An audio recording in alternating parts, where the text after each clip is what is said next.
जय शंकर महादेव। कैसे हो आप सब? आई होप अपनी जिंदगी में खुश होगे, मस्त होगे। तुम्हारी बंदी बात नहीं कर रही, ब्रेकअप हुआ तुम्हारा, डिप्रेशन में चल रहे हो। कभी तुम्हारी बंदी ब्लॉक कर देती है, कभी अनब्लॉक कर देती है, कभी तुम्हें गालियां देती है, तेरी माँ की, तेरी बहन की, तेरी ये तेरी वो।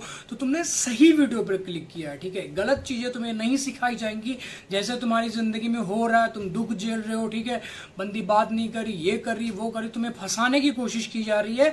तो चीजें सारी यहीं पे समझाऊंगा। और अगर तुम्हारा ब्रेकअप हुआ है, ताज़ा ताज़ा नया नया, चीज़ें समझ नहीं आ रही, डिप्रेशन में घूम रहे हो, स्ट्रेस लेवल तुम्हारा 500 600 पहुंच चुका है, तो आपने करना कुछ नहीं है। डिस्क्रिप्शन में जाओ, वहां पर इंस्टाग्राम की आईडी मेंशन कर रखी है।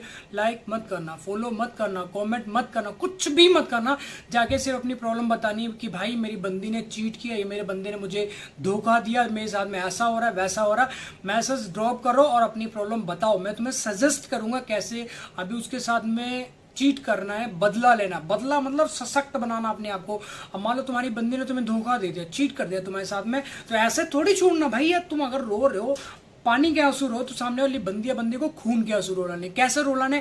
ऐसे तुम्हारे रोने से तुम्हारी बंदी को बिल्कुल फर्क नहीं पड़ेगा। तुम रो लो, चिल्ला लो, ऐसे हाथ जोड़ लो, उसके पैरों में जाके अपनी नाक रगड़ दो, ठीक है। उसको बोलो बेबी हम तुम्हारे बिना मर जाएंगे, तुम हमसे बात नहीं करती, हमारा खाना डाइजेस्ट नहीं होता, गुर्दा कटनी कुछ भी हमारा काम नहीं करता है। तो ऐसे तुम्हारे रोने, तड़पने, चीखने, चिल्लाने से सामने वाली बंदी को घंटा फर्क नहीं पड़ेगा। फर्क तुम्हारी बंदी को तब पड़ेगा जब तुम सक्सेस हो जाओगे, जब तुम्हारी मुट्ठी में पैसा होगा और तुम्हारी जिंदगी में बहुत सारी ऑप्शन होगी। तुम्हारी बंदी को छोड़कर तुम्हें 1 लाख तुम्हारे फॉलोवर हो जाएंगे, 10 लाख फॉलोवर, डिफेंडर गाड़ी हो जाएगी। जब तुम सक्सेस हो जाओगे, आईपीएस बन जाओगे, तुम आईएएस बन जाओगे, आईपीएस बन जाओगे, जब तुम्हारे पास सफलता होगी ना, तब देखो तुम्हारी बंदी कैसे पलटी मारती है, ठीक है। तो अपनी जिंदगी में एक चीज ठान के रखना, कसम खा लेना वहीं पर जिस टाइम पे तुम्हारा ब्रेकअप हो कि अपनी बंदी को वापस नहीं लेना, उसे तड़पाना है, उसे कल्पाना। जैसे तुम रोए हो रातों को, तड़पे हो, चीखे चिल्लाए, उसे डबल नहीं 4 गुना उसे तड़पाना है, कल्पाना, उसका खून खौलाना, उसे खून के आंसू रुलाना है, ठीक है। अब रुलाओगे कैसे, ठीक है। और जैसे तुम पढ़ाई कर रहे हो तो पेल के पढ़ाई करो। जैसे तुम्हारा एक सपना है डॉक्टर बनने का, इंजीनियर बनने का,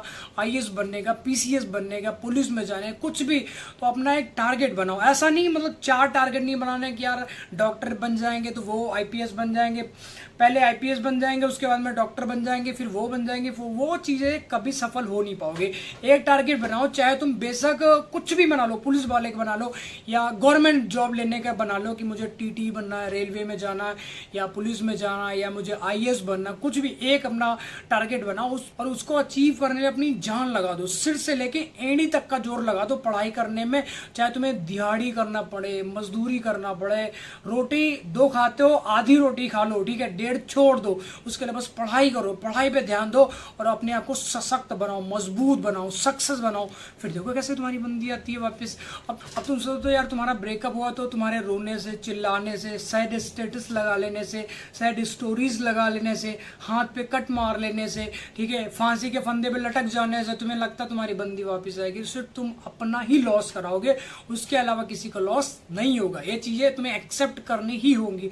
आज नहीं करोगे तो तुम्हें टाइम करा देगा, कल को करोगे, 1 हफ्ते बाद, 2 हफ्ते बाद, 1 महीने बाद, 4 महीने बाद। जैसे तुम रो रहे हो तो रो लो, कितना रोगे भाई, तुम्हारी बंदी को फर्क ही नहीं पड़ रहा, ठीक है। रोना उसके आगे है जिससे फर्क पड़ता है। जैसे तुम अपनी मम्मी पापा के आगे सामने जाके रोगे ना कि मम्मी मुझे गाड़ी चाहिए, तो वो उन्हें फर्क पड़ता है कि यार हमारा बेटा चलो रो रहा है, हम चाहे वो अपनी प्रॉपर्टी बेच डाले, गहने गुड़िया कुछ भी बेच डाले, और तुम्हें गाड़ी दिलाएंगे ही दिलाएंगे, क्योंकि उन्हें फर्क पड़ता है। तुम्हारी बंदी को फर्क ही नहीं पड़ता। तुम रो लो, चिल्ला लो, कुछ भी घटा लो, उसके लिए उसे फर्क तब पड़ेगा जब तुम सक्सेस हो जाओगे, जब तुम्हारी जिंदगी में खुशियां आएंगी। तुम्हारे रोने से जितना तुम रोगे, सामने वाली बंदी या बंदे के अंदर पॉजिटिव एनर्जी जाती है। और जैसे तुम खुश होते चले जाओगे, जैसे तुम अच्छा कपड़ा पहन रहे हो, अच्छी जगह घूमने जा रहे हो, अच्छे अच्छे दोस्तों से मिल रहे हो, बात करो, चिल कर रहे हो, देखो कैसे तुम्हारी बंदी फटती है। फिर तुम्हारी जिंदगी फिर से वापस आना चाहेगी, यार वो तो भैया टोपालाल को फर्क ही नहीं पड़ रहा, हम तो उसको छोड़ दिए, ठीक है ना। तुम्हारे रोने, पहली बात तुम्हारे रोने, चिल्लाने से, गिड़गिड़ाने से, भिखमंगे बन जाने से तुम्हारी बंदी को घंटा फर्क नहीं पड़ता। एक बाल बराबर उसे फर्क नहीं पड़ता। फर्क तब पड़ेगा जब तुम खुश रहोगे अपनी जिंदगी में, ठीक है। तो ये सारी चीजें अपनी जिंदगी में उतारो और खुश रहना स्टार्ट करो, क्योंकि तुम्हारे रोने से किसी को फर्क नहीं पड़ता, ठीक है।